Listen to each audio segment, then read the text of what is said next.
Hello everyone, this is Andrew from Crown Academy of English. Today's video is about idioms and expressions related to anger and annoyance. So, in this lesson you will learn 6 expressions related to feeling angry or feeling annoyed. So, expression 1 is an idiom. Drive someone up the wall. So the meaning is, if somebody drives you up the wall, then it means that they annoy you. So let's look at an example. Jane says, Mark always falls asleep on the couch. He drives me up the wall. He drives me up the wall.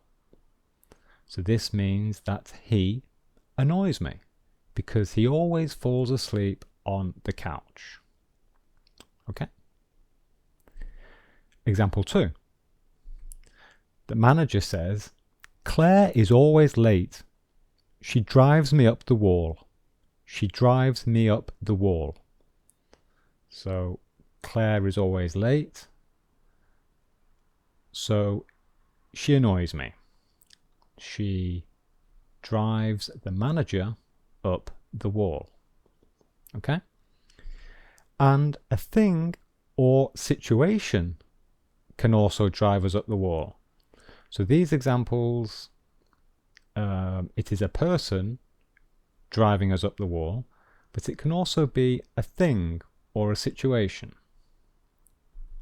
Example. David asks, what's that noise? It's driving me up the wall.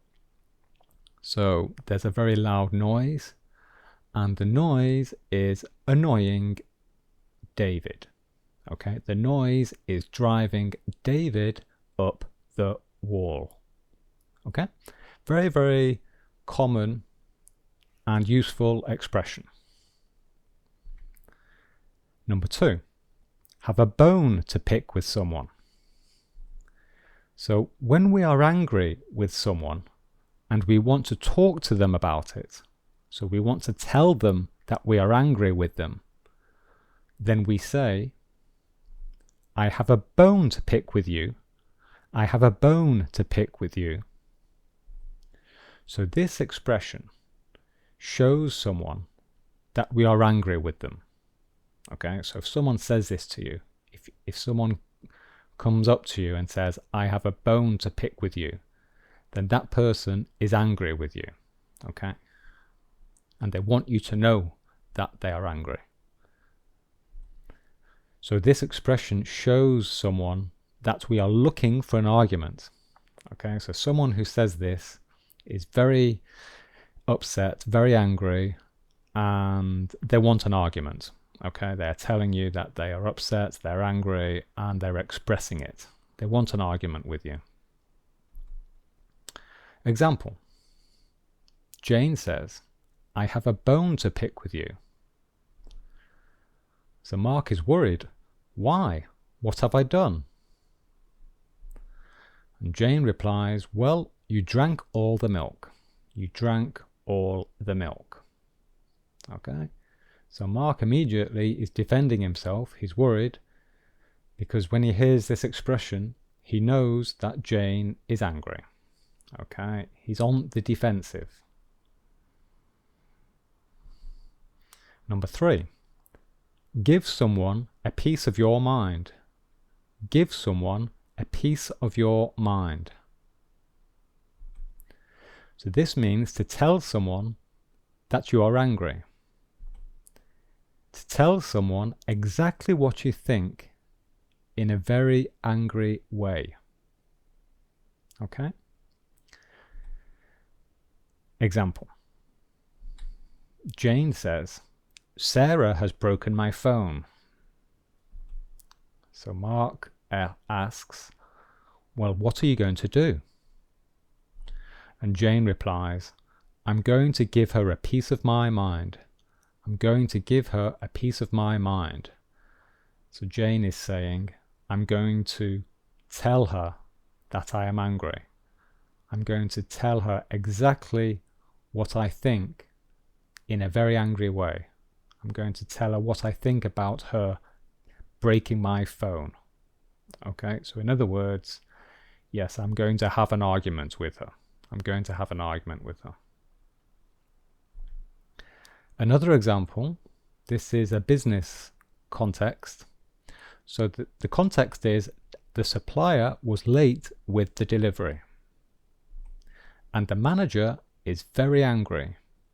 He is giving them a piece of his mind. So the manager has called the supplier, and the manager is giving the supplier a piece of his mind. So he's telling the supplier that he's very angry and why he's angry. Okay?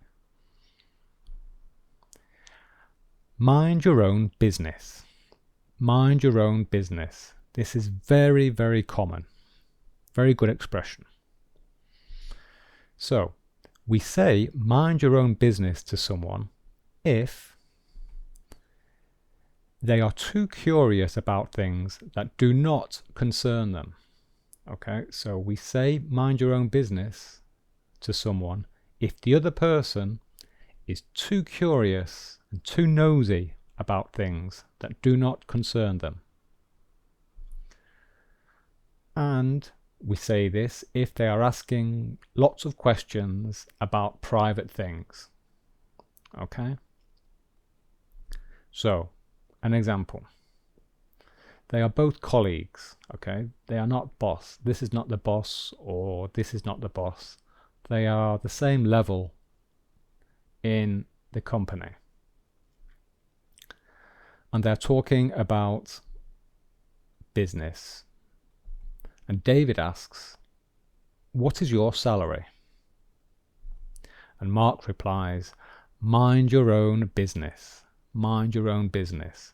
So Mark is saying to David that his salary is private. Okay, Mark's level of salary does not concern him. Okay, it's private. It's not his business. Another example. Sarah asks, "Is it true that you're divorced?" And Jane replies, "Mind your own business." So in other words, Jane is saying that information is private. It does not concern you. It's private. Mind your own business. Take care of your own affairs, basically. Okay? But be careful. Okay? This expression, mind your own business, it is very direct and it's quite aggressive, and so therefore it is rude. So be careful. Be careful when you say it. So in this context, you would never say this to your boss. Okay? You wouldn't say, "Mind your own business." But you can say it to a colleague if the colleague is the same level as you in a company. But just be careful. It is quite a rude and direct expression. Road rage.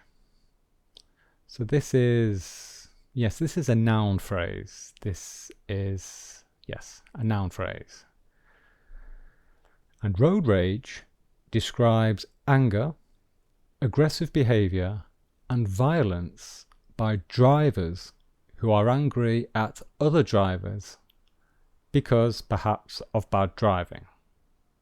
Okay, so rage is another word for anger. Anger, being angry, the state of being angry. And road, well, obviously that means the roads on streets on which you drive a car or lorry. Okay, so it's related to driving. It describes angry drivers. And this expression is often used in the media, so by newspapers and news broadcasters, television news, BBC, for example. So you often see this expression in news articles. So here's an example of a headline. A man has been arrested after attacking another driver in a road rage incident. Okay. Another example. A man has been shot and killed in a road rage incident in New York. Okay, so it's just a noun phrase used to describe angry incidents with angry drivers, and often used by the media.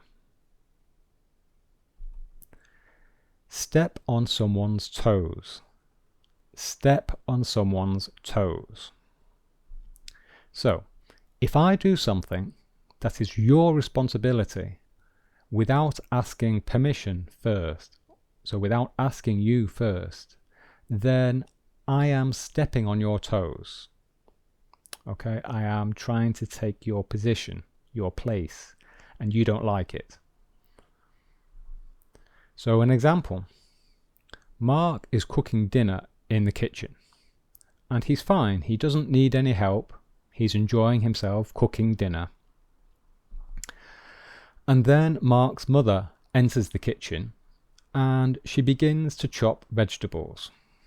Without asking Mark, she doesn't ask Mark, do you need help? No, she just enters the kitchen and starts helping. So we can say here that Mark's mother, she is stepping on Mark's toes. Okay? So she is doing something that isn't really her place to do it. Okay? This is Mark's house. This is Mark's home. It's Mark's kitchen. And Mark wants to do the cooking. So she is stepping on Mark's toes. So we can perhaps say that Mark might say, Mum, it's fine. I don't need help. Go and relax in the living room. And then Mark's mother replies, oh, I'm sorry. I'm stepping on your toes. I'll watch TV instead. Okay, so his mother has recognized the fact that she is doing something that is not her responsibility. Okay, she didn't ask Mark before trying to help. She's stepping on his toes. Okay, so there we are. That's the end of the lesson. Hope you enjoyed it. Here is the Crown Academy IELTS online course. So click here if you are preparing for the IELTS. And here are some other videos which I think you'll be interested in.